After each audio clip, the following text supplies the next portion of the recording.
Okay, what I'm about to show you guys is so rare. I don't know, but just a few of you may know what these are. But these are shocks that were designed by Tommy Porfirio in New York. He was a race car driver for Serpent. We were on the race team at the same time. And he developed these shocks. Serpent had shocks that you could adjust the piston holes on by removing the shock, pushing it up, turning it.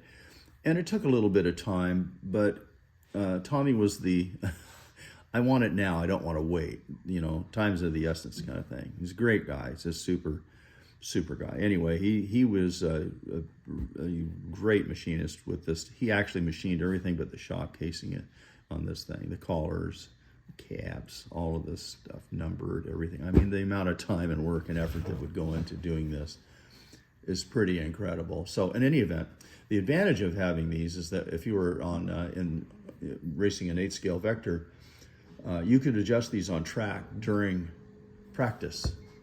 You could do it at any time, actually. You can even do it in qualifying or the race or whatever. But if you wanted to get your setup tuned in a little bit quicker than fiddling around with taking shocks off and turning and pushing and pulling pistons and all that, these were set up so that you could actually, with these mounted on the car, we'll say these are attached, you could turn this independently, and you can see, let's see if you can see this, get in front of the camera here. Okay, see the number and see the mark. When I move that to the mark for each one of these stages, I can do that with the shocks on the car without having to take the shocks off or do anything. I can do this on the fly. You're a pit guy, you pull the car in and you go dip, dip, you know, just reach up, turn this, just turn it to whatever number you need it to gather more resistance. So you could do that on the fly. These are remarkable shocks. I've had these in the package, oh my God, you guys, for years. I can't even tell you how long. Maybe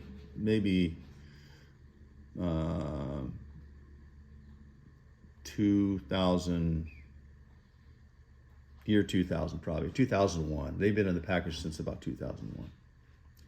And that's how old these are, and they still work flawlessly. There's been no leaks. I mean, these are so well made. It's just, I really even hate to put them on the market and sell them because they're such a treasure. I'm hoping somebody will appreciate these. I'm getting old to the point now, I never use it, and maybe somebody could use them or not. Maybe you just want a set of shocks you can put on your Vector and play with these things and have some fun. But in any event, the way you did that, so you could turn and line these numbers up. Now, the one position was the least amount of resistance, which would be 4 holes exposed. This is how many holes are exposed in the shock piston, and I'll show you an example of what that looks like. Here's the number of holes here, 4 holes. You can see that. So when you have it at 1, all 4 holes are open, which means that it's the least amount of resistance. As you turn this and increase it to go to 2 or 3, more resistance. I mean, I can't tell you how much. That's really a lot of dampening resistance. And then super heavy dampening, which is 1 hole. And boy, let me tell you, you can see how slow I'm pushing that in and out. That is like a lot of resistance, whereas you go to the number 1, and that's like a lot less resistance. And you can change the oil, but it got to the point where we kind of knew 30 weight was pretty much what everybody was comfortable with using in these shocks for these cars.